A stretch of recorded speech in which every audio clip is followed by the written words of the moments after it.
Nggak ada masuk Bapak Hutauruk. Videonya lag. Tenang, tenang. Lagi OTW kali, Sir. Ciri-ciri dapat amplop sedikit dari Salatiga gini nih.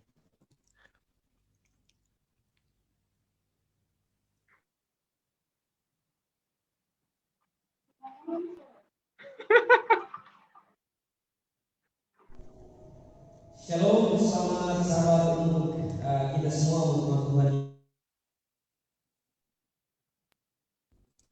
Acara apa tadi itu? Tembak lah nanti kau lag. Acara apa tadi itu, Matias?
Mari belajar kebenaran Alkitab dengan konsep yang benar bersama konsep Cohen Serves People. Setiap Senin malam pukul 19.00 WIB, Anda dapat menyaksikan tayangan ini secara live di Facebook dan YouTube kami, Cohen Serves People. Jika ada pertanyaan, silakan komentar di kolom komentar yang tersedia. Mari bersama kami dalam acara diskusi Alkitab Live bersama konsep Cohen Serves People.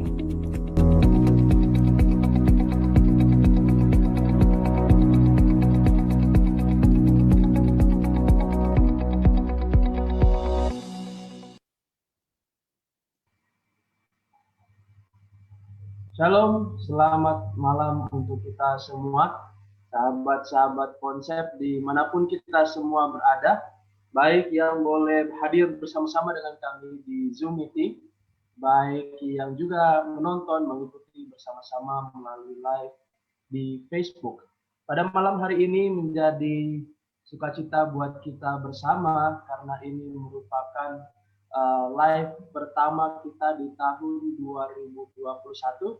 Oleh sebab itu mewakili segenap tim konsep mengucapkan terlebih dahulu selamat tahun baru untuk kita semua sebagai sahabat-sahabat konsep yang selalu setia mengikuti kegiatan-kegiatan diskusi Alkitab live setiap Senin malam ataupun yang terus menonton diskusi sekolah sahabat yang boleh diakses melalui YouTube ataupun Facebook Cohen Serves People.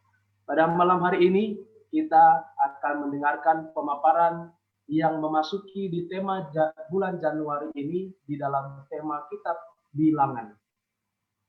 Pembicara kita pada malam hari ini adalah Pendeta Mudadi Cahyono yang sekarang bertugas melayani di Konferensi Jawa Kawasan Timur Jemaat Probolinggo.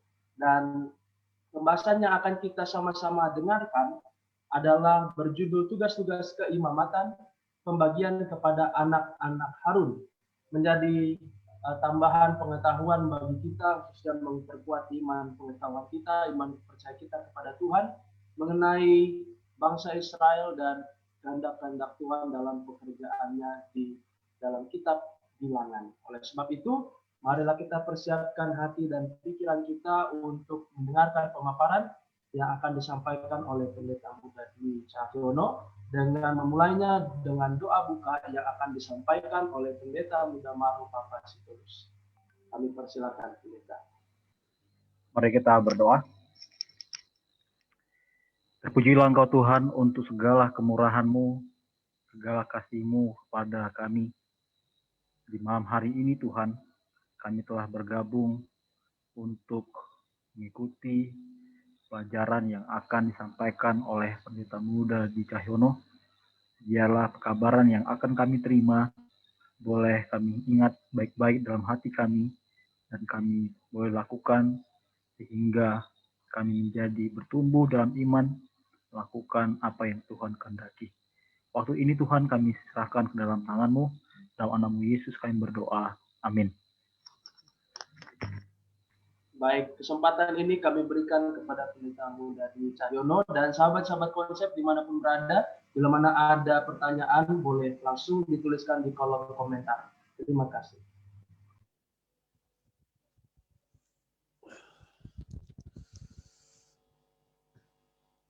Baik, selamat malam saudara dan saudari sekalian, sahabat-sahabat konsep, dan juga para sahabat kita yang ada di Zoom ini maupun yang ada di media online Facebook. Terima kasih untuk kesetiaannya dalam mengikuti kegiatan kami dalam belajar Alkitab bersama dengan konsep. Dan selamat tahun baru juga buat kita semua. Kiranya Tuhan memberkati kita di tahun yang baru ini sehingga kita memiliki kebahagiaan, sukacita yang bertambah-tambah pada tahun yang baru ini. Baik, kita langsung masuki saja ke pembahasan kita.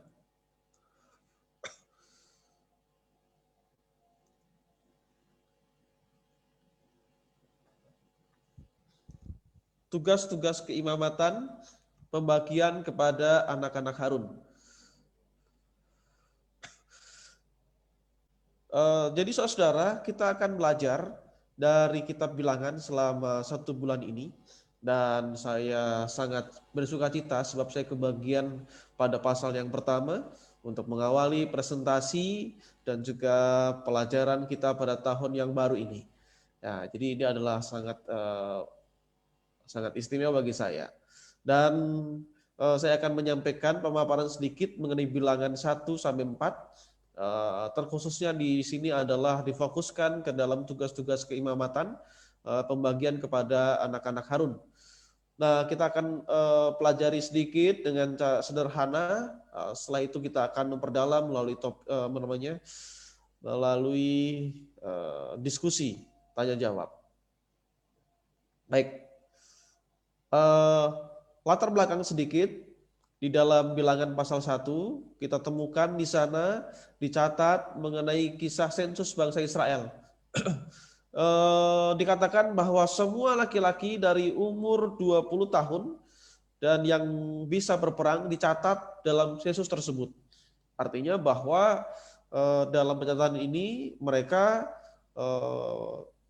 diusahakan nanti ketika dalam waktunya dibutuhkan untuk berperang, mereka akan berperang. Dan akan digunakan, dilatih di dalam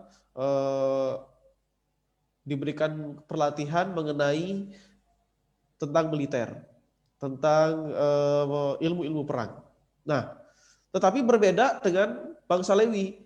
Ketika dituliskan di sini, namun dalam sensus tersebut orang suku Lewi dicatat terpisah, diberikan tugas khusus untuk mengurusi kemah suci. Jadi berbeda ketika di sensus ternyata orang Lewinya sensusnya terpisah. Ya, dicatat terpisah dan tidak digabungkan dengan orang-orang yang nanti akan ditugaskan berperang. Artinya Lewi tidak akan bertugas untuk berperang melawan musuh, tetapi ditugaskan khusus hanya untuk mengurusi kemah suci. Nah, ini tugas-tugas daripada orang Lewi dijelaskan dalam Bilangan 1 ayat 50 sampai 51. Tetapi tugaskanlah mereka untuk mengawasi kemah suci. Jadi tugas dari pertama orang Lewi adalah mengawasi kemah suci. Kemudian mengawasi tempat hukum Allah dengan segala perabotannya dan perlengkapannya. Kemudian tugas selanjutnya adalah mereka harus mengangkat kemah suci dengan segala perabotannya. Jadi kalau pindah atau dibongkar dan sebagainya, memindahkan itu, mengangkat itu haruslah orang Lewi. Mereka harus mengurus dan harus berkemah di sekelilingnya. Selanjutnya adalah orang Lewi harus berkemah mengelilingi kemah suci. Apabila berangkat, kemah suci harus dibongkar oleh orang Lewi. Dan apabila berkemah, kemah suci harus dipasang oleh mereka. Sedang orang awam yang mendekat harus dihukum mati. Nah, di sini ada satu kalimat yang unik ditutup daripada sebuah perintah ini bahwa itu hanya boleh dikerjakan oleh orang-orang Lewi dan selain orang Lewi disebut sebagai orang awam tidak boleh mendekat. Kalau dia mendekat atau ikut campur di dalam pekerjaan daripada kemah suci ini, mereka akan dihukum mati.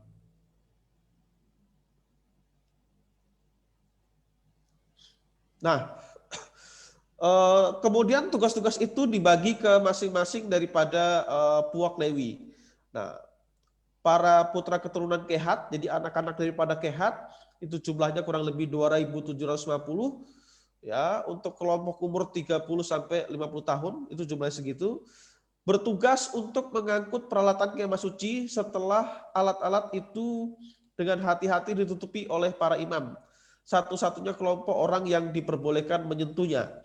Puak Kehat diawasi oleh Eliasar anak Harun. Jadi yang memimpin daripada puak daripada Kehat ini ya itu adalah anak Harun, Imam Eliezer. Kemudian putra keturunan Gerson, jadi anak-anak daripada Gerson bertugas merawat tudung kemah, tirai pintu, layar pelataran, pintu-pintunya, mesbah dan lain-lainnya di bawah pengawasan Itamar anak Harun. Jadi suku atau keturunan daripada Gerson, puak Gerson itu diawasi oleh Imam Itamar.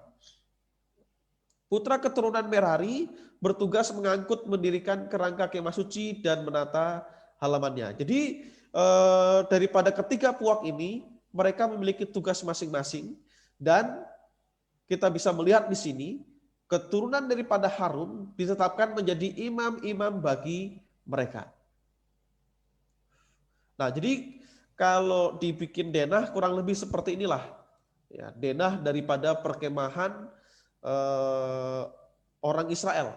Jadi di tengah-tengah di situ ada bait suci, dikelilingi di 4 penjuru, ya suku-suku terpencar di sana, masing-masing mereka berkemah di bawah panji-panjinya, dan di tengahnya di situ berkemah berkeliling suku Lewi, dan yang paling depan adalah kaum Harun, ya, yang berkemah di bagian timur daripada kemah suci. Maka orang Israel berbuat demikian tepat seperti yang diperintahkan Tuhan kepada Musa. Demikianlah diperbuat mereka. Jadi ketika diperintahkan itu, orang-orang Israel melakukan seperti apa yang diperintahkan oleh Tuhan. Melihat bahwa itu adalah perintah dari Tuhan, sesuatu yang sangat penting, dengan diberikan meterai di sana bahwa harus dilakukan seperti itu. Kalau tidak, seperti tadi, untuk orang Lewi, pekerjaan orang Lewi tidak boleh dibantu oleh orang-orang awam, kalau tidak dia akan mati. Menunjukkan bahwa ini adalah sesuatu yang sangat serius. Nah, kita akan melihat tambahan lagi mengenai sejarah imam-imam. Sesungguhnya aku mengambil orang Lewi dari antara orang Israel, ganti semua anak sulung mereka yang terdahulu lahir dari kandungan, supaya orang Lewi menjadi kepunyaanku, sebab akulah yang punya semua anak-anak sulung. Pada waktu aku membunuh semua anak sulung di tanah Mesir, maka aku menguduskan bagiku semua anak sulung yang ada pada orang Israel, baik dari manusia maupun dari hewan. Semuanya itu kepunyaanku, akulah Tuhan. Jadi orang Lewi adalah ganti daripada anak-anak sulung. Karena di sini dikatakan bahwa anak-anak sulung sudah dipisahkan oleh Tuhan, dikuduskan oleh Tuhan untuk menjadi pelayannya ketika Allah membunuh anak-anak sulung di Mesir pada tulah yang ke-10. Nah, dari sini anak-anak sulung ini dipindahkan, sebagai gantinya adalah orang Lewi untuk dikhususkan untuk melayani Allah di kemah suci. Jadi tadinya para imam itu adalah para anak-anak sulung. Suruhlah suku Lewi mendekat menghadap Imam Harun, supaya mereka melayani dia. Mereka harus mengerjakan tugas-tugas bagi Harun dan bagi segenap umat Israel di depan kemah pertemuan, dengan demikian melakukan pekerjaan jabatan pada kemah suci. Orang Lewi harus kau serahkan kepada Harun dan anak-anaknya. Dari antara orang Israel haruslah orang itu diserahkan kepadanya dengan sepenuhnya. Jadi setelah orang-orang Lewi menggantikan para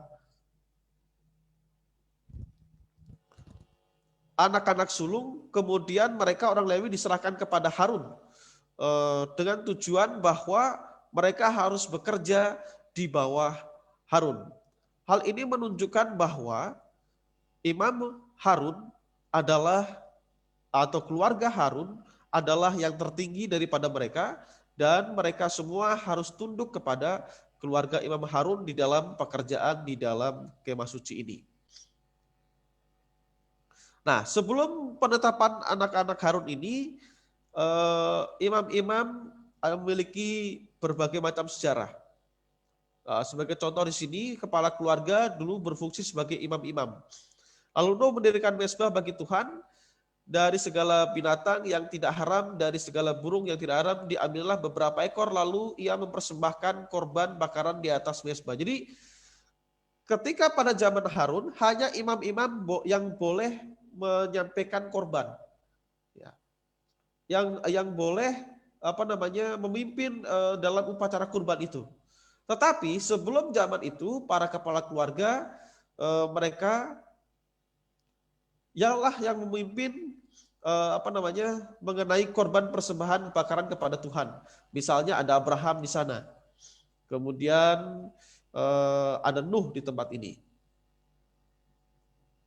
Kemudian ada Imam Melkisedek. Nah, Melkisedek ini adalah imam yang sangat unik ya. Melkisedek Raja Salem adalah seorang imam, disebut di sini Kohen. Jadi kalau yang tadi itu jarang sekali disebut sebagai Kohen. Yang lain daripada yang lain. Tidak memberitahu, Alkitab tidak memberitahu apa-apa tentang nenek moyangnya, kelahirannya atau kematiannya. Keimamannya bukan diwariskan. Nah, berbeda dengan yang lain tadi, kalau anak sulung berarti kan itu sifatnya diwariskan. Tetapi mengenai Melkisedek karena tidak diketahui di sana bapaknya apakah imam atau tidak, ya. Dan Alkitab menyebut bahwa Melkisedek mendapatkan keimamannya bukan diwariskan. Ia tidak mempunyai pendahulu atau penerus, tidak ada penerusnya. Ya, tapi kalau anak-anak sulung tadi, anak laki-laki sulung itu berarti ada penerusnya kalau dia punya anak laki-laki. Melkisedek memegang jabatan sebagai raja sekaligus imam. Keimamannya lebih agung daripada keimaman Lewi, sebab sesungguhnya Lewi membayar 1/10 kepada Melkisedek, mengingat ia masih dalam pinggang Abraham ketika Abraham mempersembahkan persepuluhan kepada Melkisedek dan diberkati olehnya. Dalam hal itu Melkisedek menggambarkan Yesus Kristus, imam untuk selamanya seperti Melkisedek. Nah, dari sini kita bisa melihat bahwa ketika Abraham menyampaikan persepuluhan kepada Melkisedek menunjukkan bahwa Abraham dia juga adalah imam yang juga memberikan korban, diperbolehkan untuk menyampaikan sebuah korban, tetapi dia tetap memberikan 1/10 kepada Melkisedek. Menunjukkan bahwa Melkisedek lebih tinggi daripada Abraham. Dan Yesus digambarkan di sini. Kemudian di dalam Keluaran 19 ayat 24 disebut di sini mengenai anak-anak sulung, bagaimana dia menjadi imam. Juga para imam Kohen yang datang mendekat kepada Tuhan haruslah menguduskan dirinya supaya Tuhan jangan melanda mereka. Lalu berkatalah Musa kepada Tuhan, tidak akan mungkin bangsa itu mendaki gunung Sinai, sebab engkau sendiri telah memperingatkan kami. Demikian, pasanglah batas keliling gunung itu dan nyatakanlah itu kudus. Lalu Tuhan berfirman kepadanya, pergilah, turunlah, kemudian naiklah pula engkau beserta Harun. Tetapi para imam dan rakyat tidak boleh menembus untuk mendaki menghadap Tuhan, supaya mereka jangan dilandanya.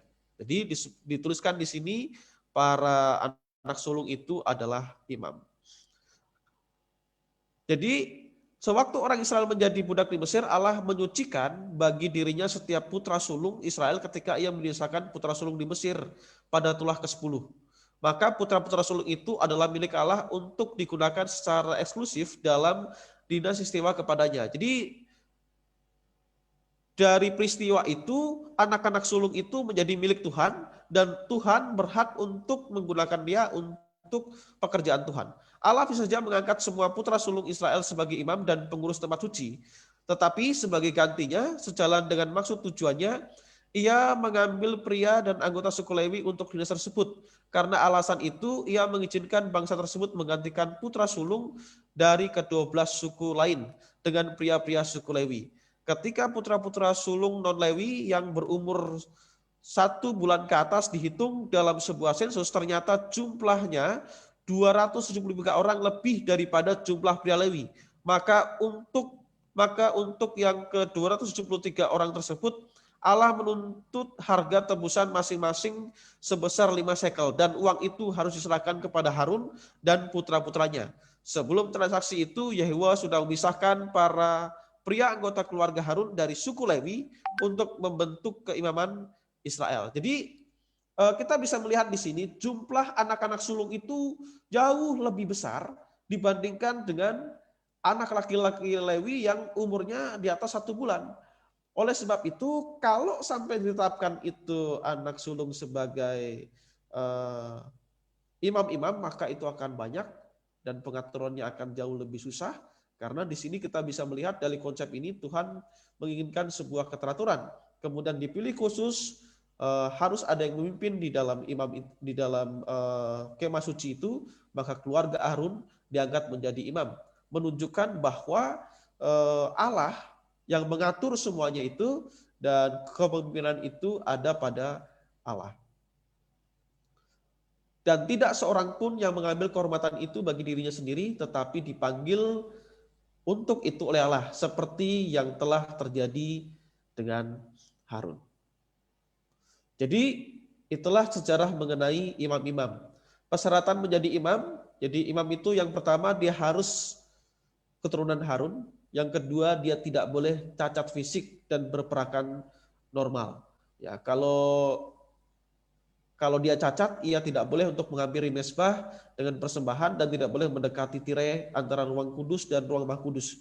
Tetapi orang-orang cacat ini tetap diberikan hak untuk sepersepuluh diterima dari bangsa Israel, dan juga dia boleh dapat bagian misalnya dalam makanan-makanan ya yang dibawa oleh orang Israel ataupun di dalam kurban-kurban.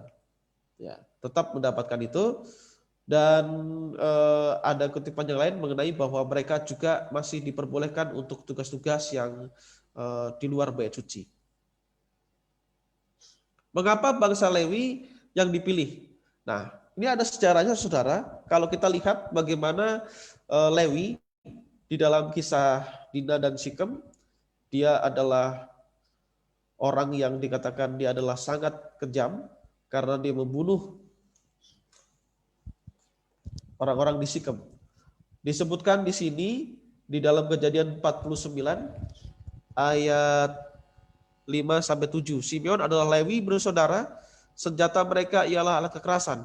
Janganlah kiranya jiwaku turut dalam permukatan mereka. Janganlah kiranya rohku bersatu dengan perkumpulan mereka, sebab dalam kemarahan mereka telah membunuh orang-orang, dalam keangkarannya mereka telah memotong urat keting lembu. Jadi di dalam doa terakhir, berkat terakhir daripada Yakub kepada anak-anaknya, Simeon dan Lewi ini tidak mendapatkan berkat yang baik.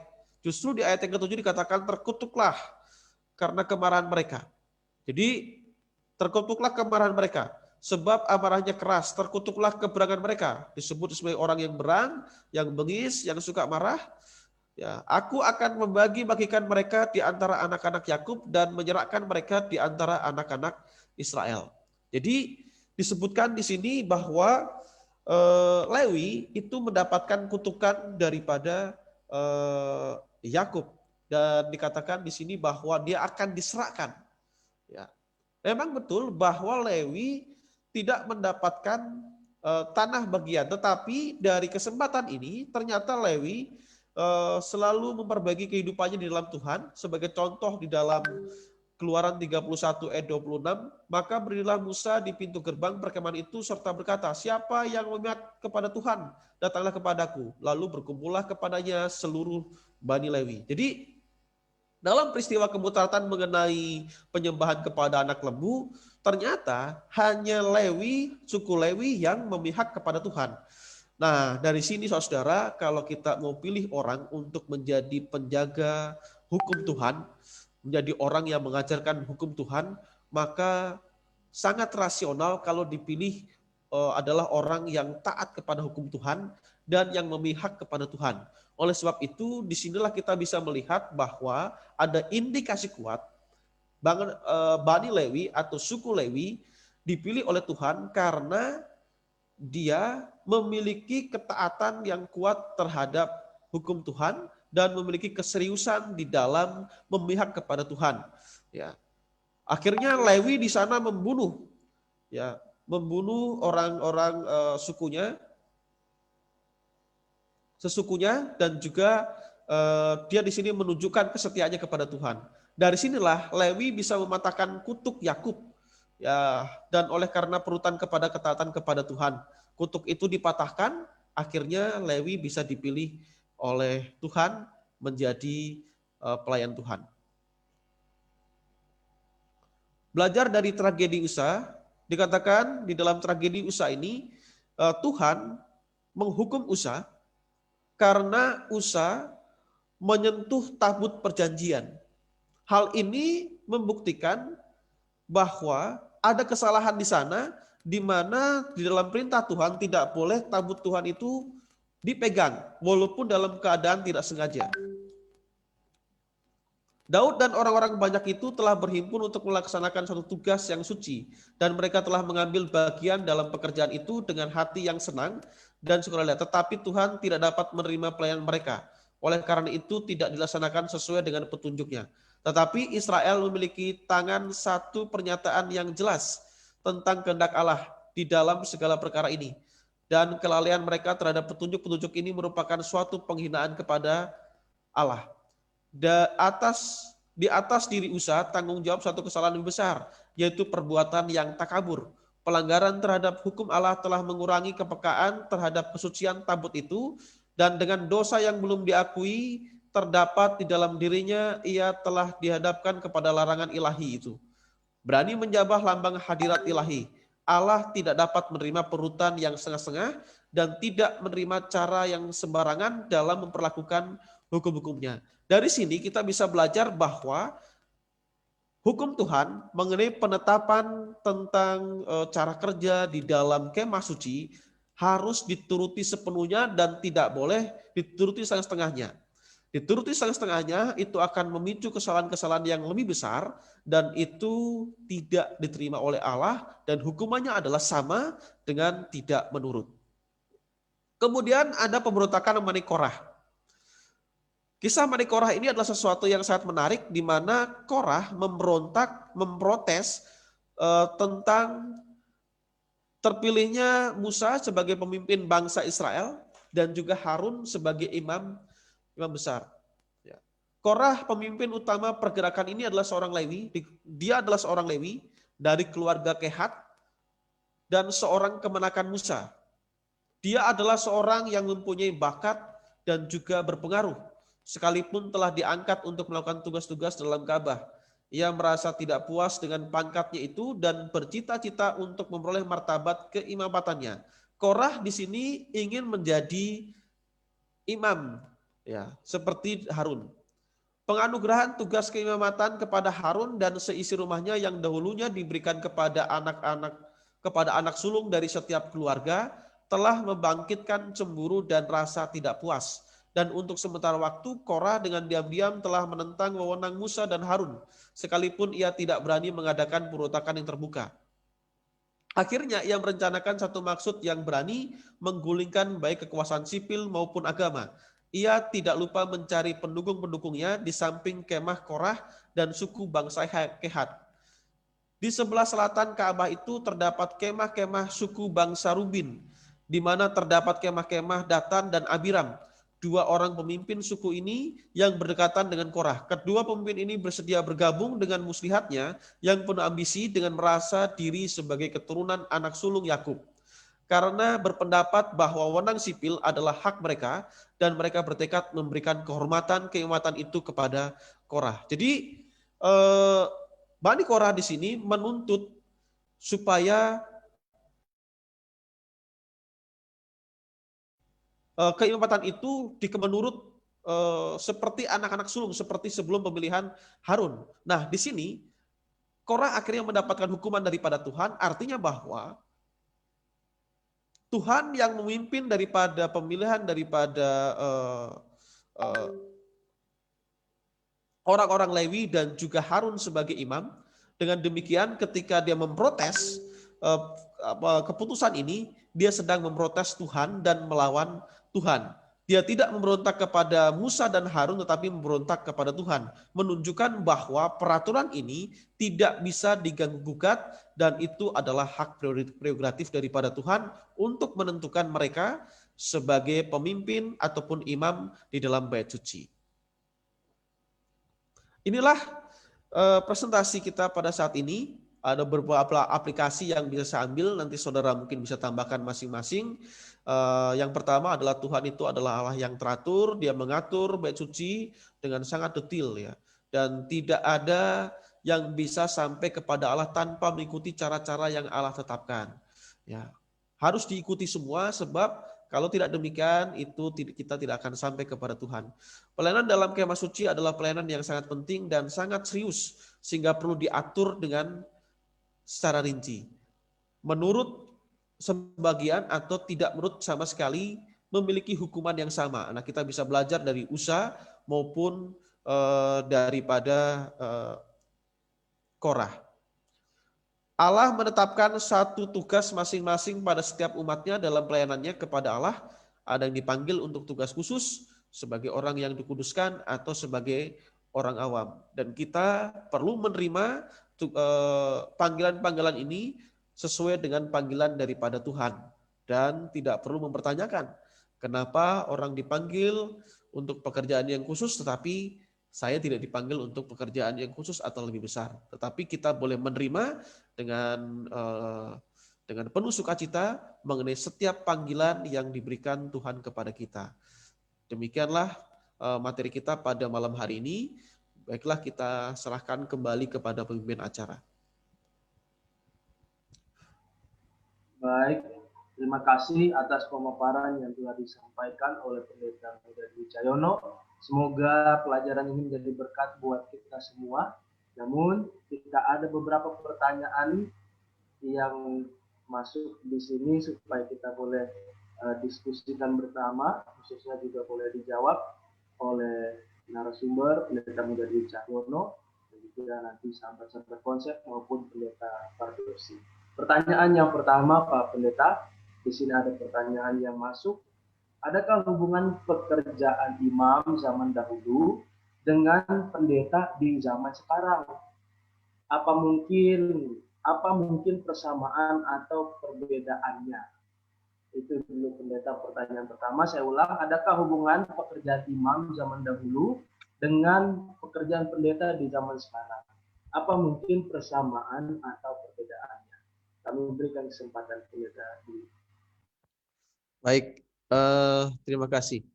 Nah, salah satu tugas imam di sini adalah dia menjadi penghubung antara umat Allah dengan Tuhan. Ya, kadang-kadang pendeta juga menjadi penghubung. Ya, misalnya diminta doa daripada anggota jemaat atau umat-umat Tuhan untuk menyampaikan doa kepada Tuhan.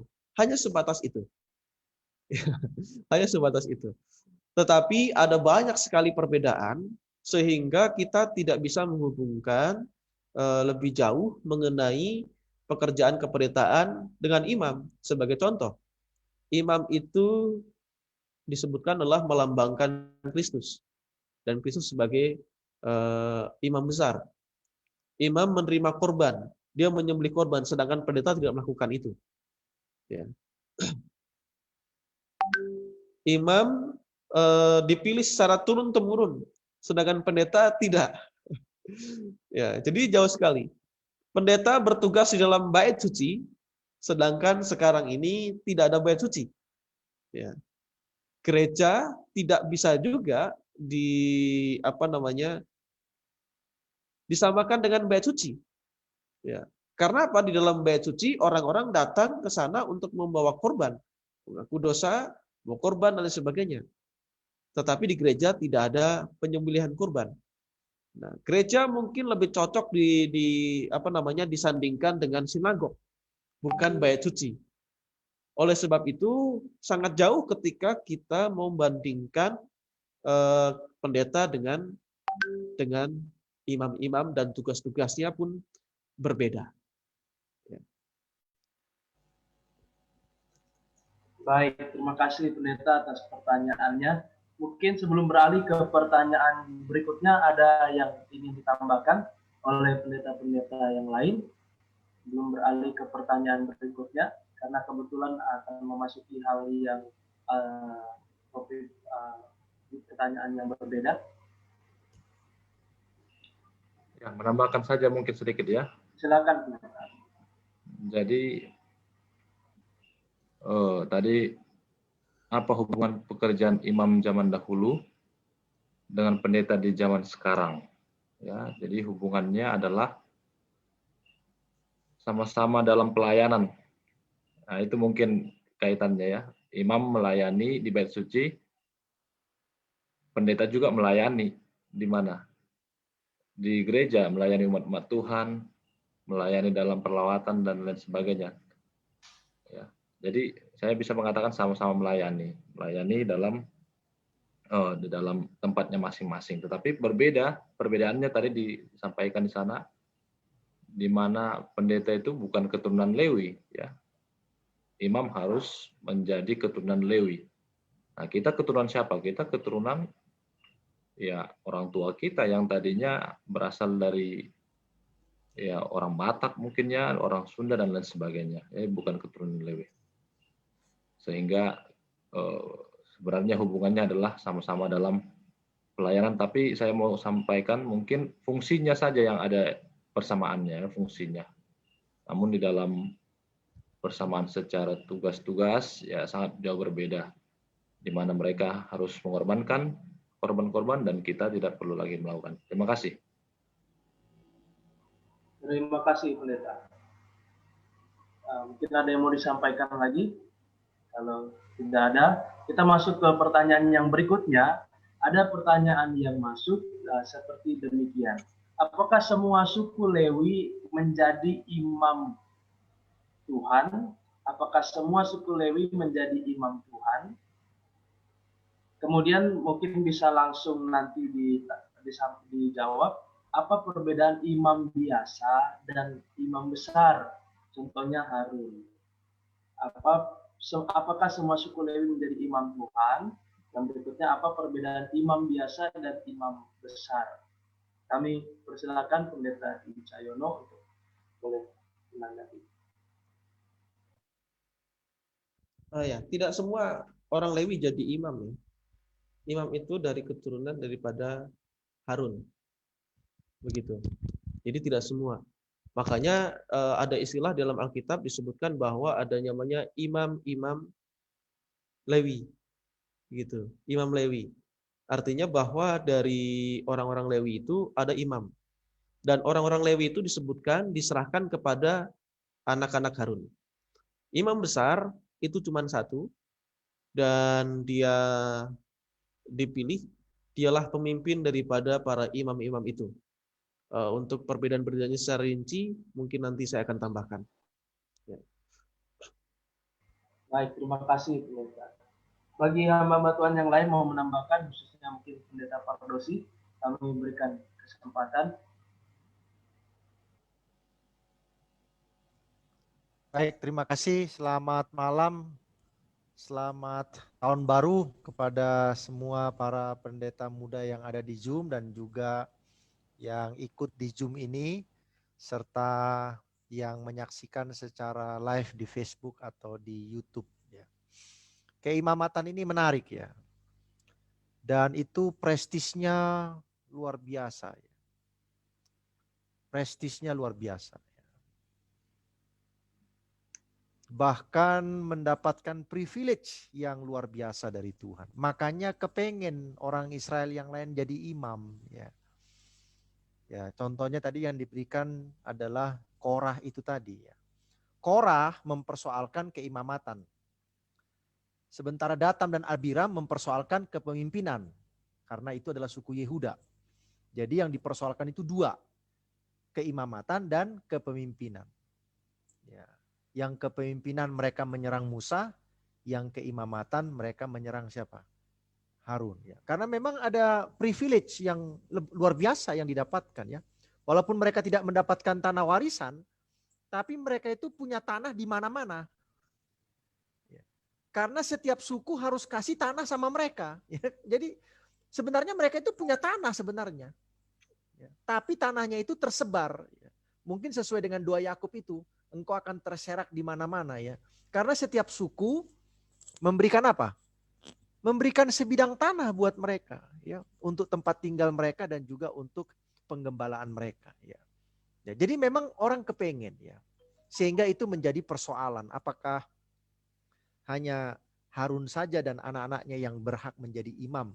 Apakah Musa saja yang berhak menjadi pemimpin? Ya, walaupun pada akhirnya kepemimpinan itu tidak pada Musa terus. Ya, akhirnya berganti kepada Joshua karena setelah Musa meninggal kan bukan anak Musa yang meneruskan, ya, tapi Joshua yang meneruskan. Ya. Oke, menurut pertanyaan tadi, tugas imam itu hanya di bilik yang suci saja. Ya. Disitulah mereka itu tiap-tiap hari melayani orang-orang Israel yang membawa korban. Dan juga mereka membuat korban pagi, korban petang, ya, korban bulan baru, korban Sabat dan lain sebagainya. Ya. Sementara imam besar itu maka dia bertugas secara khusus di bilik yang apa? Di bilik yang maha suci. Dan kalau kita melihat pengalaman Harun, ya Tuhan itu berbicara langsung baik kepada Musa dan juga ada kepada siapa? Kepada Harun. Ya. Nah itu sebabnya pekerjaan imam besar itu menjadi pekerjaan yang sangat spesial karena dia tidak mengurusi hal-hal yang detail, korban-korban yang harian seperti imam-imam. Ya. Dia mengurusi pekerjaan yang besar. Ya, dan itu masuk ke bilik yang maha suci itu ya hanya 1 kali setahun, yaitu pada hari Grafirat. Itulah perbedaan secara besar yang secara perbedaan utama antara tanggung jawab imam-imam dan tanggung jawab imam besar. Terima kasih banyak. Baik, terima kasih Pendeta atas tambahannya yang boleh mencerah pemahaman kita mengenai pertanyaan-pertanyaan yang sudah disampaikan. Mungkin ada dari hamba-hamba Tuhan yang lain yang mau menyampaikan pertanyaan atau tambahan sehubungan dengan pertanyaan yang sudah disampaikan. Baik, kalau tidak ada satu pertanyaan yang masuk yang berkaitan dengan syarat menjadi imam. Tadi dikatakan salah satu syarat menjadi imam itu tidak boleh cacat fisik. Lalu pertanyaannya, apakah ada hubungannya cacat fisik dengan kekudusan? Sehingga syarat untuk menjadi imam tidak boleh cacat. Lalu jika ada imam yang cacat setelah menjadi imam, setelah dia menjadi imam mungkin kecelakaan atau ada hal yang tidak beruntung sehingga dia menjadi cacat, apakah imam itu berhenti menjadi imam? Demikian pertanyaannya Pendeta, kami persilakan untuk dijawab.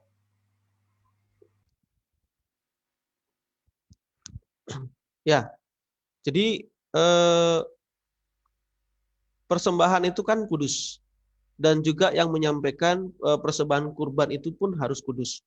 Di dalam pemilihan hewan kurban itu tidak boleh ada cacat di sana. Ya. Itulah juga arti daripada kudus, tidak boleh ada cacat celah. Dia yang terbaik. Demikian juga di dalam pelayanan-pelayanan di dalam bait suci itu para imam juga syaratnya juga tidak boleh bercacat celah. Sebab itu nanti menggambarkan bagaimana Yesus juga sebagai imam yang sempurna, yang tidak bercacat celah. Ketika ada imam yang cacat karena kecelakaan dalam melakukan tugas, otomatis dia juga harus berhenti. Karena apa? Setiap orang dikatakan di situ yang cacat tidak boleh masuk ke sana untuk menyampaikan kurban atau memimpin upacara kurban. Nah, dengan demikian dia tidak bisa bertugas lagi ketika dia cacat. Jadi tidak boleh dipilih ada yang patah tulang dan sebagainya, yang buta, yang perawakannya tidak normal, ya ada yang misalnya panjang satu tangannya disebutkan di situ. Nah, dengan demikian setiap orang yang yang mengalami hal itu tidak boleh datang untuk memimpin kurban. Dengan demikian imam pasti berhenti dengan sendirinya. Kalau sudah berhenti bagaimana? Ya, dia melakukan pekerjaan di luar bait suci. Tetap dia mendapatkan misalnya jatah persepuluhan, dia mendapatkan tetap ambil bagian makan kurban dan sebagainya. Baik, terima kasih Pendeta atas jawabannya yang boleh kita dengarkan khusus dengan terkait pertanyaan tersebut. Memang yang membuat orang penasaran juga ya, kenapa harus ada kaitannya dengan kesempurnaan dalam bentuk fisik. Terima kasih atas pertanyaannya. Mungkin ada yang mau ditambahkan dari hamba-hamba Tuhan yang ada di Zoom ini? Kami persilakan dari Pendeta Pardosi.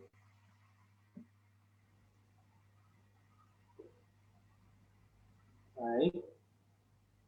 Ya, saya mau tambahkan ya, selain masalah rohani yang tadi disampaikan ya,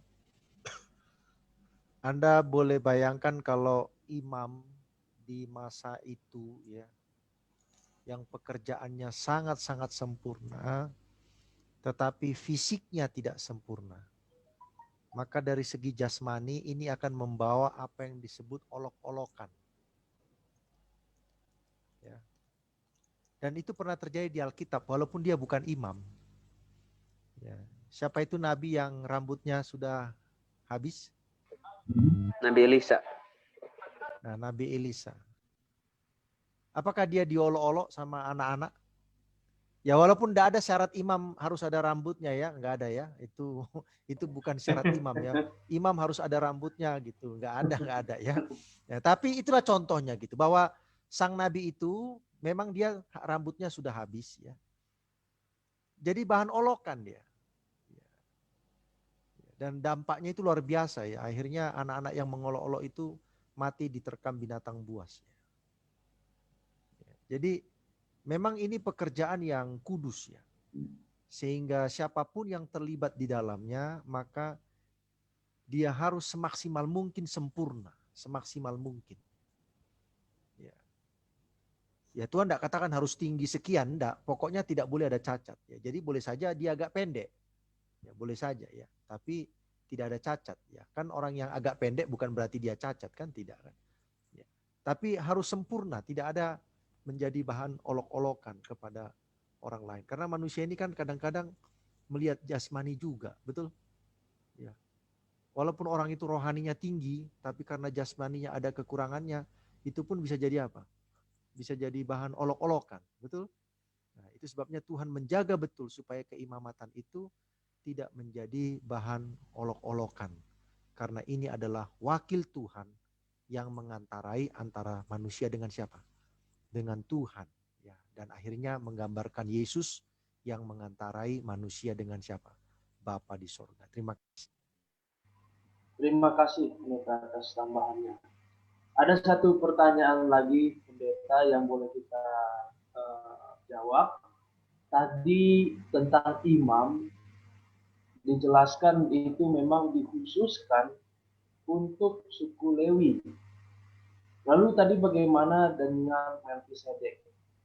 Karena tadi ada penjelasan bahwa itu sebelum zaman imam yang dilakukan oleh Lewi. Bagaimana dengan keimamatannya Melkisedek? Mungkin boleh kembali diperjelas. Ya, oleh sebab itu Imam Melkisedek ini unik dan Yesus adalah penggabungan daripada dua konsep imam ini. Jadi disebutkan di situ adalah imam yang ditetapkan oleh Tuhan langsung berarti. Karena apa? Tidak melalui keturunan dan tidak diturunkan. Ya. Dan Yesus mengikuti pola daripada Melkisedek ini. Begitu. Jadi memang itu adalah sesuatu yang unik. Ya, unik daripada konsep imam yang lainnya. Ya. Sebagai contoh lagi ada namanya Imam Jitro. Nah, ini juga unik juga. Walaupun dia diturunkan, kalau yang lain itu disebut sebagai tidak kohen seperti Abraham itu, ya walaupun dia memberikan persembahan tapi nggak disebut sebagai imam, tetapi Jitro ini disebut sebagai imam. Nah, disinilah keunikan imam ini dan tetap di sana adalah menggambarkan bagaimana jabatan imam ini adalah sesuatu yang unik, sesuatu yang sangat penting di dalam peribadahan kepada Tuhan, dan itu berkaitan dengan penyembahan kurban. Dia juga menerima sokongan persepuluhan daripada orang-orang di sekelilingnya. Contoh sebagai kalau orang Lewi itu dari orang Israel, dia dapat 10%, Kemudian orang Lewi ini kasih persepuluhan kepada Imam Harun. Jadi ada banyak hal sesuatu yang unik mengenai imam ini, dan itu semua adalah sudah ditetapkan oleh Tuhan dan menggambarkan nanti keunikan daripada pelayanan Yesus Kristus. Terima kasih.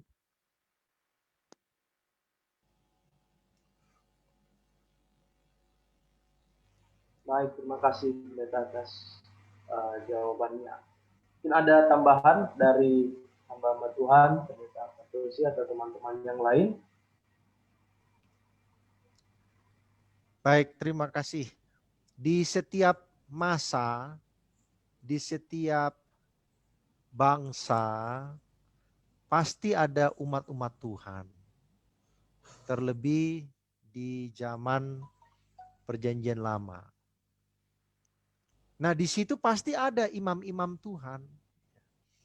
Tetapi yang dijelaskan di Perjanjian Lama itu adalah konsep keimamatan versi suku Lewi. Yang menjadi gambaran konsep keimamatan Yesus Kristus. Pekerjaannya secara khusus. Bukan keturunannya. Karena Yesus bukan keturunan Lewi. Nah, di dalam diri Yesus itulah, sebagaimana tadi disampaikan oleh pemateri kita, konsep keimamatan versi Melkisedek dan konsep keimamatan versi suku Lewi Harun itu digabungkan. Di Melkisedek kita tidak mengerti tentang konsep keimamatan dalam konteks pekerjaan. Nggak ngerti kita. Karena nggak ada penjelasannya yang dikerjakan oleh Melkisedek itu apa sih? Nggak ada. Yang dipakai oleh Yesus dalam konteks konsep keimamatan Melkisedek itu adalah bukan suku Yehuda. Bukan suku Lewi maksud saya ya.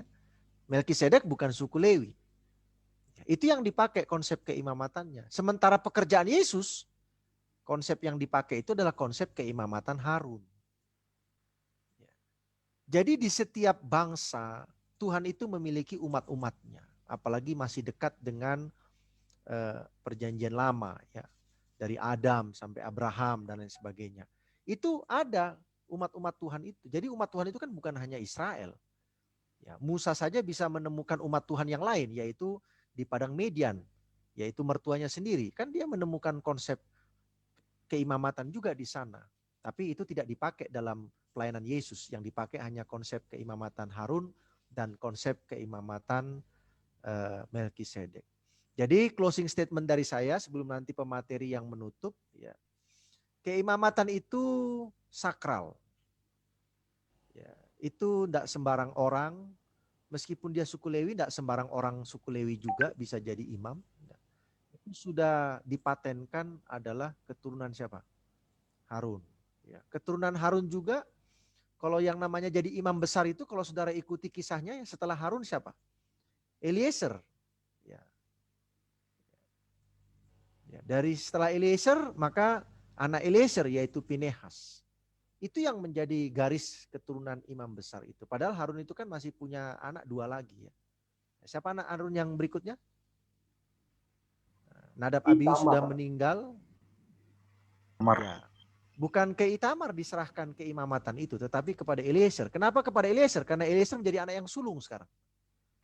Ya, harusnya itu kepada Nadab kalau masih hidup, tapi karena mati oleh api yang datang dari Tuhan, maka menjadi Eliezer. Jadi pekerjaan keimamatan itu sakral. Ya, bukan main-main. Nah, aplikasinya bagi kita apa sekarang? Kalau saudara berkata bahwa pendeta itu ada kemiripan dengan imam, maka saya menghimbau kepada kita semua.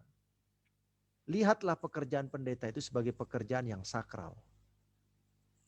Itu bukan pekerjaan main-main, itu bukan pekerjaan sekedar daripada menganggur.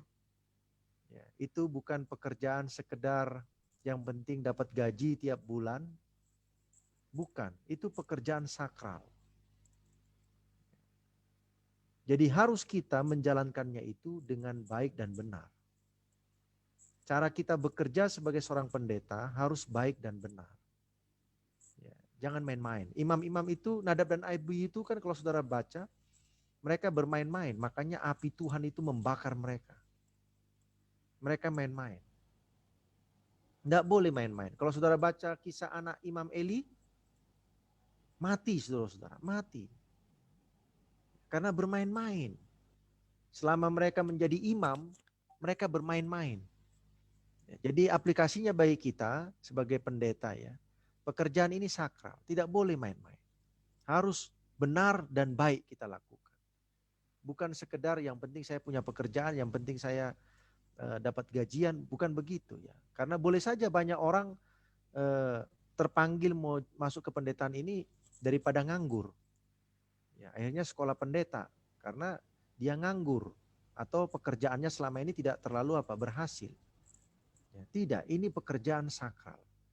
Nah, bagi anggota jemaat yang sudah terpilih menjadi pegawai jemaat, menjadi pelayan di jemaat, ingat, pekerjaan saudara itu mirip seperti orang Lewi yang membantu imam-imam. Itu juga sakral. Itu juga harus dilakukan dengan baik dan benar. Tidak boleh main-main. Harus baik dan benar. Cara melakukannya harus baik dan benar. Dengan demikian, maka berkat yang dijanjikan kepada suku Lewi itu akan diterima oleh suku Lewi karena mereka melakukannya dengan baik dan benar. Nah, berkat sebagai pelayan Tuhan juga akan turun kepada kita para pendeta dan Bapak Ibu sebagai pelayan jemaat di gereja. Berkat itu akan turun kalau kita melakukannya dengan baik dan benar. Terima kasih Tuhan. Amin. Terima kasih. Boleh langsung Pendeta Mudadi Cahyono menyampaikan closing statement. Baik, saya akan bacakan satu ayat lagi dari 1 Petrus 2 ayat 9. Tetapilah kamu bangsa yang terpilih, imamat yang rajani, bangsa yang kudus, umat kepunyaan Allah sendiri, supaya kamu memberitakan perbuatan-perbuatan yang besar dari Dia, yang telah memanggil kamu keluar dari kegelapan kepada terang yang ajaib. Imam pada masa perjanjian lama dipilih daripada suku Lewi, dikhususkan untuk satu pekerjaan Tuhan. Langsung terhubung, langsung menggambarkan atau menjelaskan bagaimana pekerjaan Yesus yang akan datang. Dia dikhususkan untuk satu tugas yang besar. Demikian juga pada saat ini, kita semua adalah bangsa yang sudah dikhususkan. Umat Tuhan yang sudah dikuduskan daripada Tuhan, diambil dari semua bangsa-bangsa. Dan kita ditugaskan untuk melakukan tugas, yaitu juga memberitakan bagaimana perbuatan-perbuatan Tuhan yang sudah ada. Kalau zaman dulu, imam-imam dan orang Lewi ditugaskan untuk menceritakan bagaimana kehadiran Tuhan di tengah-tengah bangsa Israel dan juga menceritakan bagaimana pekerjaan Yesus yang akan datang. Pada saat ini, kita semua dipanggil untuk menceritakan bagaimana pekerjaan Yesus yang sudah dilakukannya di kayu salib, di mana Dia sudah menjadi kurban untuk penebusan dosa-dosa kita, dan kita boleh mengabarkan bagaimana pekerjaan Tuhan di masa sekarang ini. Tuhan berkati kita. Amin. Terima kasih atas pemaparan diskusi kita bersama bagi Bapak Ibu semua yang telah mengikuti tayangan ini, yang telah berpartisipasi melalui pertanyaan-pertanyaan. Semoga pertanyaan dan materi pelajaran ini boleh menjadi berkat buat kita semuanya. Kita akan tutup diskusi kita malam hari ini dengan doa yang akan dilayangkan oleh Pendeta Muda Jimmy Huta Barat. Marilah kita berdoa. Bapa di sorga, terima kasih untuk pelajaran yang sudah kami pelajari bersama-sama dalam diskusi Alkitab bersama dengan konsep malam ini dibawakan oleh Pendeta Dwi Cahyono. Kami mendapatkan satu pelajaran yang menarik, bagaimana kehidupan para imam Tuhan dalam kitab Bilangan, yang mengingatkan kami bagaimana Tuhan memilih mereka dan memberikan pekerjaan yang kudus bagi mereka.